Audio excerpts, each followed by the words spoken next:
జబర్దస్త్ అనేటువంటి ఒక ఎంటర్టైన్మెంట్ ప్రోగ్రాంలో తనదైన శైలిలో తన ముద్ర అంటే చాలా తక్కువ కాలంలో తనదైనటువంటి ఒక ముద్రని వేసుకుని బాగా కెరియర్లో ప్రోగ్రెస్ అవుతున్న మనిషి గురించి పద్దాక మనం పొలిటికల్ పార్టీని రిప్రజెంట్ చేస్తున్న వాళ్ళు మాట్లాడినప్పుడు తనకు ఏదైనా లేనిపోయిన తలకాయపోట్లు వస్తాయని ఫస్ట్ నుంచి నేను ఎక్కువ ఇంట్రెస్ట్ చూపించేటోని కాదు. అంటే మనం మాట్లాడకుండా దాన్ని ఇగ్నోర్ చేయడం వల్ల తనకు ఇంకెక్కువ మంచి జరుగుతుందేమో, తను కూడా కొద్దిగా ఇగ్నోర్ చేసి తన లైఫ్ తనది పీస్ఫుల్గా వెళ్ళిపోద్దేమో.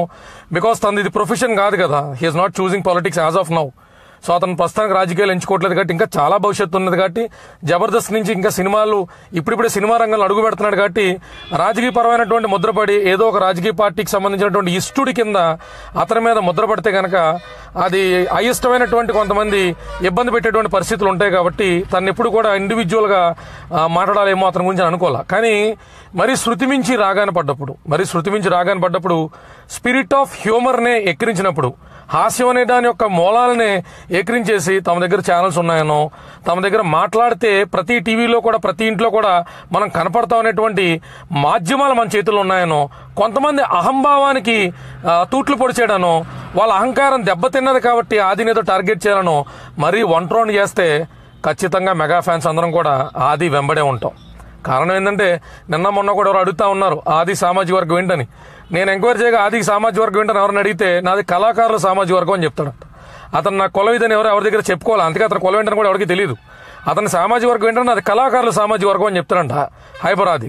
ఇక్కడ హైపరాది ఒక్కడి గురించే కాదు, మనం జబర్దస్త్ షోకి సంబంధించి కొంతమంది మేధావులు కూడా సలహాలు ఇస్తా ఉన్నారు. అది పెద్దల ప్రోగ్రామ్ అని చెప్పి అందులో బూతులు ఉన్నాయని చెప్పి ఆ బూతులన్నింటినీ కూడా పిల్లలు పాడైపోతున్నారని చెప్తే అది దేంతో నవ్వాలో అర్థం కానటువంటి పరిస్థితి. ఎందుకంటే మ్యాన్ ఫోర్స్ కండోముల గురించి లేకపోతే శానిటరీ నాప్కిన్స్ గురించి అడ్వర్టైజ్మెంట్లు ఇస్తుంటే ఆ అడ్వర్టైజ్మెంట్ని పిల్లల్ని పక్కన పెట్టుకుని కూర్చొని చూస్తున్నటువంటి సందర్భం. మ్యాన్ ఫోర్స్ కొండముల గురించి అడ్వర్టైజ్మెంట్ ఇస్తున్నప్పుడు తండ్రి నువ్వు గబుక్కుని ఆడరాగానే పక్కెళ్ళిపోని చెప్పగలుగుతాడా? తల్లి గబుక్కుని ఆడరాగానే పక్కెళ్ళిపోని కూతురు చెప్పగలుగుతుందా? అలాంటి అడ్వర్టైజ్మెంట్స్ వచ్చినటువంటి సమాజం మంది. ఇవాళ హెచ్ఐవి లాంటి వ్యాధుల్ని వయసు తొందరలో కానీ తెలిసి తెలియని ధనంలో కానీ వయసు వేడిలో కానీ తప్పులు చేసి రకరకాల వ్యాధుల బారిన పడకుండా ఉండడానికి సేఫ్ సెక్స్ గురించి డిస్కస్ చేసుకోవాల్సినటువంటి పరిస్థితి ఉన్నదని 100 కోట్ల రూపాయలు 1000 కోట్ల రూపాయలు కాండోమ్స్ మీద ఖర్చు పెడుతున్నటువంటి సమాజంలో మనం బతుకుతున్నాం.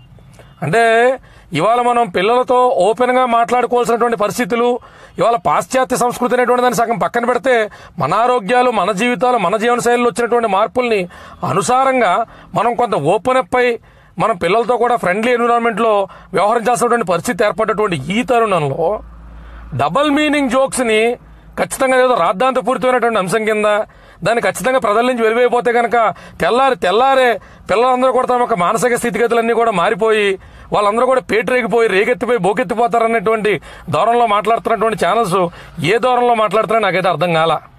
ఎందుకంటే డబుల్ మీనింగ్ డైలాగ్స్ గురించి మొన్న ఎవరో సామాజికవేత్త కూడా హైపరాది మాట్లాడుతున్నప్పుడు కూడా మాట్లాడతామా చార్లీ చాప్లిన్ గురించి ఇంకా రకరకాల గురించి చెప్పినటువంటి ఆవిడ నేను ఏదో ఎద్దేవా చేయాలనో లేకపోతే ఏదో మాట్లాడాలనో నా ఉద్దేశం అయితే కాదు. కానీ ఇదే షేక్స్పియర్ తను కొన్ని రొమాంటిక్ డ్రామాస్ రాసినప్పుడు డ్రామా అనేటువంటిది ఏ రకంగా ఉండాలి, చతురత అంటే humour, spirit of humour disturb అవ్వకుండా డబుల్ ఇంటెండెడ్ డైలాగ్స్ తో స్కిట్ ని రకంగా రక్తి కట్టించాలన్న దాని గురించి ఎంతో మంది షేక్స్పియర్ డ్రామాల్ని ఎనాలిసిస్ చేస్తా రాసినటువంటి డాక్యుమెంటరీ కూడా నేను ఈ లైవ్ అయిపోయిన తర్వాత కూడా అందుబాటులో తీసుకొస్తా.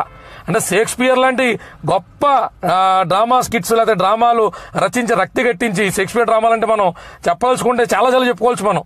అలా షేక్స్పియర్ డ్రామాలే కానీ ఇంకా ఇతర గొప్ప వాళ్ళు ఎన్నో డ్రామాటిక్ స్కిట్స్ లో 19th సెంచరీ మిడివల్ పీరియడ్ లో వచ్చినటువంటి కామెడీయే కాకుండా 19th సెంచరీలో వచ్చినటువంటి మోడర్న్ కామెడీ దాకా కూడా డబుల్ మీనింగ్ అనేటువంటిది స్కిట్ లో ఎందుకు వాడచ్చు, ఆ స్కిట్ యొక్క హ్యూమర్ ను మాత్రం ఎందుకు దృష్టిలోకి తీసుకోవాలి అనేటువంటి అంశాల మీద చర్చించుకోవాలనుకుంటే సబ్జెక్ట్ లోతుకెళ్తే ఎంతో సబ్జెక్ట్కి వెళ్ళొచ్చు. కాదు ఇక్కడ మనం ఎవరు గొప్ప ఎవరు తక్కువ అనే అంశం కాసేపు పక్కన పెట్టుకుంటే హైపరాది వేసినటువంటి 1-2 అరాకొర డైలాగులు లక్షవారం శుక్రవారం వారంలో ఒకరోజు వచ్చేటువంటి మాటలకే పిల్లలు చెడిపోతారు అనుకుంటే మనం అసలు టీవీలే కట్టేయాలి, మనం సెల్ ఫోన్లే రద్దు చేసేయాలి. ఎందుకంటే ఒక మంచి సబ్జెక్ట్ గురించి భగవద్గీత అనేది ఉండదు బ్రౌజ్ చేసుకోవాలనుకున్నాం అనుకోండి ఇంటర్నెట్ లో, ఆ బ్రౌజింగ్ తో పాటు పక్కన వచ్చేటువంటి యాడ్స్ ఎప్పుడైనా సామాజికవేత్తలు చూసారు లేదో నాకైతే తెలియదు. పిల్లలు ఆహ్లాదభరితంగా చూడాలనుకునేటువంటి ఏంటండి వీడియో నచ్చిందా? అయితే ఓ లైక్ వేసుకోండి, లేదంటే ఓ కామెంట్ చేయండి. ఎప్పటికప్పుడు మా వీడియోస్ చూడాలంటే సబ్స్క్రైబ్ చేసుకోండి.